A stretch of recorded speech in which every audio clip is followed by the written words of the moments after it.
अमराज़ मुरक्कबा। तो इस वीडियो में हम अमराज़ मुरक्कबा को स्टार्ट करेंगे। इससे पहले की वीडियोज़ में हमने अमराज़ मुफ़रदा को पढ़ा था।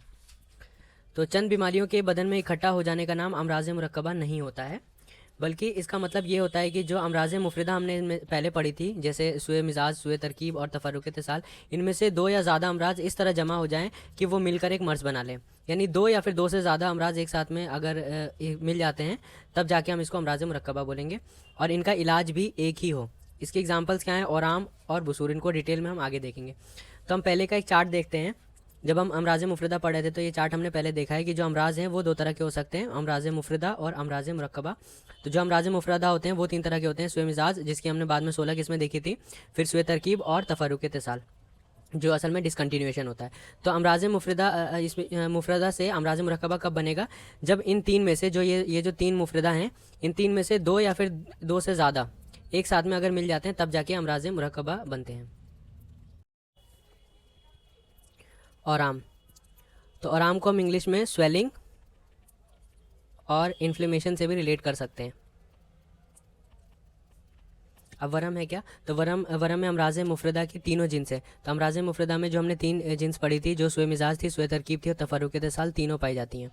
तो हमने ये बात अभी देखी थी कि दो या दो से ज़्यादा अगर अमराज़ मुफ़रदा की जो जिन्स थी, दो या दो से ज़्यादा अगर पाई जाती हैं, तो वो अमराज़ मुरक्कबा में आ जाता है। तो क्योंकि इसमें तीनों ही जिनसें पाई जा रही हैं, तो औराम जो है अमराज़ मुरक्कबा में आ जाएगा। अब इसमें क्या होता है? इसलिए कि सूए मिजाज मादी के बगैर वरम पैदा नहीं होता। तो क्योंकि इसमें मादा इसमें शरीक होता है, तो इसमें सूए मिजाज मादी होगा। और इसी तरीके से मर्ज़ तरकीब में से उज़ू की शक्ल और मिकदार बढ़ जाती है। तो हम जैसे देखते हैं कि क्योंकि स्वेलिंग हो रही है, तो शक्ल और मिकदार में भी इसमें चेंज आ रही है। और तीसरी चीज़ हम देखेंगे, तफर्रुक इत्तिसाल का भी वरम में पाया जाना ज़रूरी होता है, क्योंकि मुतवरिम अज़ू जो होता है, यानी ऑर्गन जिसमें वरम पैदा होता है, यानी जिसमें स्वेलिंग होती है, उसमें जब मवाद आता है तो जमा होने के अज़ा के इत्तिसाल में, यानी अज़ा का जो कंटिन्यूएशन होता है, उसमें क्या होता है? तफर्रुक पैदा हो जाता है, यानी फ़र्क पैदा हो जाता है। तो इस बेसिस पर हम देखेंगे कि तीनों चीज़ें वरम में तीनों चीज़ें पाई जा रही हैं। सूए मिजाज मादी। दूसरा हम देखेंगे कि इसकी तरकीब, शक्ल और मिकदार वगैरह में चेंज आ रहा है, तो इस वजह से इसको सूए तरकीब में भी कहेंगे। और जो इसका इत्तिसाल है उसमें भी प्रॉब्लम आ रहा है, इस वजह से हम इसे तफर्रुक इत्तिसाल में भी लेंगे। तो इसमें तीनों जिनसें और आम में पाई जाएंगी।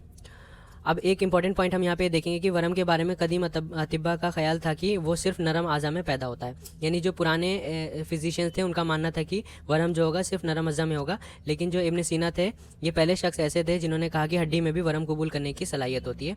तो ये हमारे पास में एक इंपॉर्टेंट पॉइंट हो जाता है, इसे हमें ध्यान में रखना है। अब वरम का जो कॉज होता है उसको हम देखने वाले हैं। तो वरम के असबाब का जायज़ा लेते हुए शेख ने एक बात कही है कि बाज़ वक्त क्या होता है, जो रद्दी मवाद होता है, यानी जो ख़राब मवाद हमारी बॉडी में होता है, उसमें दूसरे अच्छे मवाद की वजह से दबे रहते हैं। यानी क्योंकि अच्छे मवाद भी हैं बॉडी में और बुरे भी हैं, तो अगर अच्छे मवाद की क्वांटिटी ज़्यादा होगी तो रद्दी मवाद अंदर दबे हुए होंगे, वो अपना असर नहीं देंगे और वो बेअसर होंगे।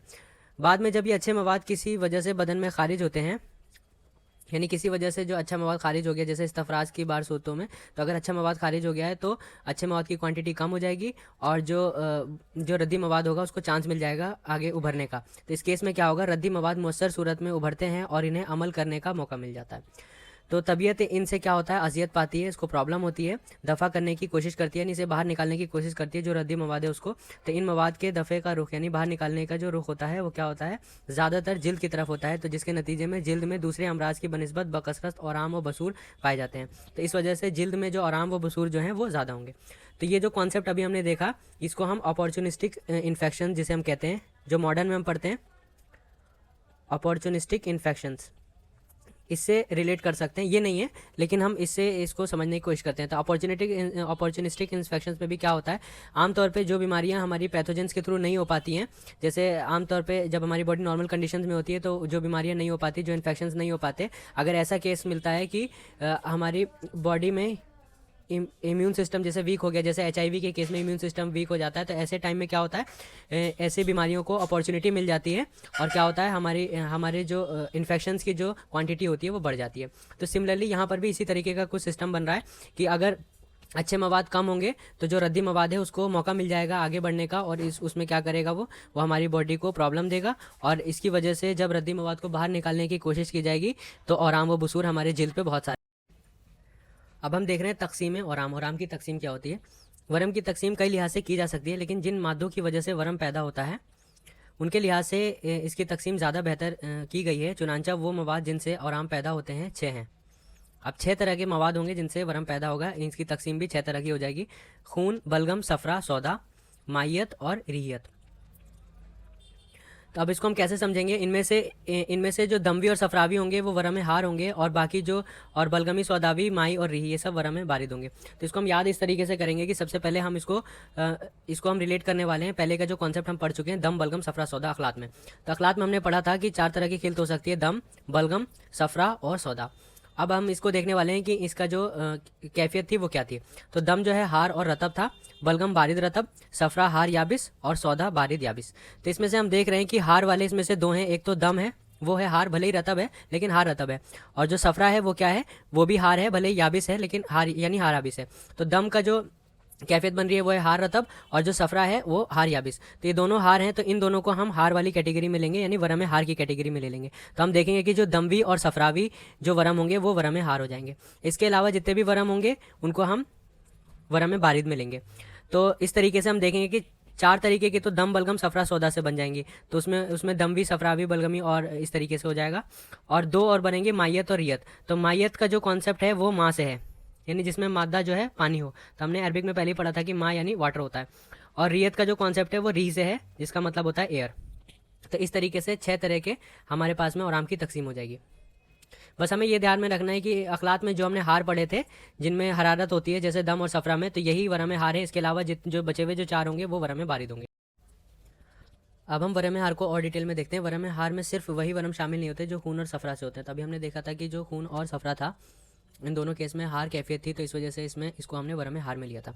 लेकिन सिर्फ खून और सफरा से ही पैदा नहीं होता, बल्कि वरम हार हर उस मादे से पैदा हो सकता है जिसमें अफूनत की वजह से हरारत पैदा हो। तो हम देखेंगे कि जो अफूनत होती है, यानी जो इन्फेक्शन होता है, इसकी वजह से हरारत पैदा होती है। तो इस केस में भी जो वरम पैदा होगा उसको भी वरम हार बोलेंगे, क्योंकि इसमें हरारत पाई जा रही है। तो इस वजह से इसको भी वरम हार की कैटेगरी में ही लिया जाएगा। अब आगे हम देखते हैं कि खालिस वरम दमवी को फलगमुनी कहा जाता है, और खालिस सफरावी वरम को हुमरा कहा जाता है। तो ये हमारे लिए याद करने का पॉइंट है कि फलगमुनी किसे कहते हैं और हुमरा किसे कहते हैं। तो जो खालिस वरम दमी होगा उसको फलगमुनी कहा जाएगा, और जो खालिस सफरावी वरम होगा उसको हुमरा कहेंगे। इसमें थोड़ा सा कन्फ्यूज़न हो जाती है, तो हमें अच्छे से याद करना होता है। और इन दोनों के मुरक्कब वरम को मुरक्कब नाम देते हैं, और इनमें पहले वही नाम आता है जिसकी मिकदार ज़्यादा होती है। तो जिसकी क्वांटिटी ज़्यादा होगी उसको पहले लिखेंगे और दूसरे वाले को बाद में लिखेंगे, जब ये मुरक्कब में पाए जाएंगे, यानी मिले जुले पाए जाएंगे। तो इस तरह कभी ये फलगमुनी हुमरा कहलाएगा और कभी हुमरा फलगमुनी कहलाएगा। क्वांटिटी के लिहाज से देखेंगे कि किसी क्वांटिटी ज़्यादा है।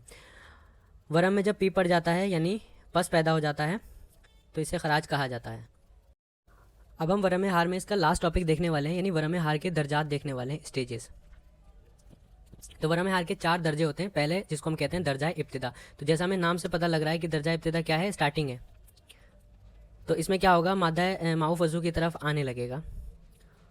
तो यानी जो इफेक्टेड जगह होगी वहाँ पे मादा आने लगेगा और धीरे धीरे वरम बनने लगेगा। तो ये इब्तिदा होगी, इसको शुरुआत कहेंगे। और फिर उसके बाद से दर्जा तज़यीद आता है। इसमें वरम का हुजूम बढ़ता है और इसमें ज़्यादती होती है, यानी इसका जो वरम होगा उसका साइज़, या फिर हम ऐसा कह सकते हैं उसका वॉल्यूम धीरे धीरे बढ़ने लगेगा। अब थर्ड क्या होने वाला है, दर्जा इंतहा। इसको वकूफ़ का दर्जा भी कहते हैं। इसमें वरम का जो हुजूम बढ़कर एक इंतहा को पहुंच जाता है, यानी मैक्सिमम जितना बढ़ सकता था वरम उतना बढ़ जाता है। और जो लास्ट स्टेज आती है उसको हम कहेंगे दर्जा इन्हतात। इसमें क्या होता है, जिसमें वरम कम होने लगता है, यानी धीरे धीरे कम होने लगेगा। तो यानी हम देख रहे हैं कि वरम हार के 4 दर्जात होंगे। पहला इब्तिदा होगा, यानी शुरू होगा, अफेक्टेड ऑर्गन के पास में मादा आने लगेगा ताकि वरम बढ़ने लगे। सेकंड केस में क्या होगा, दर्जा जिसे तज़यीद कहेंगे, इसमें साइज़ जो है वरम का बढ़ने लगेगा। थर्ड में मैक्सिमम साइज़ को पहुंच जाएगा। और जो दर्जा इन्हतात है इसमें क्या होगा, वरम धीरे धीरे कम होने लगेगा। अब जो अंजाम वरम, यानी लास्ट में वरम के साथ में क्या होता है, तो वरम 3 अंजाम तक पा सकता है। पहला तो हो सकता है मादा तहलील हो जाए, दूसरा हो सकता है इसमें पीप पड़ जाए यानी पस बनने लगे, और थर्ड केस में क्या हो सकता है, इसमें सख्ती की तरफ मुंतकिल हो जाए यानी ट्रांसफ़र हो जाए, या सख्त हो जाए यानी हार्ड हो जाए। तो 3 अंजाम पा सकता है, या तो तहलील हो जाएगा, या तो इसमें पीप पड़ जाएगा यानी इसमें पस बन जाएगा, और ये भी हो सकता है कि वो जो है वो वरम सख्त हो जाए।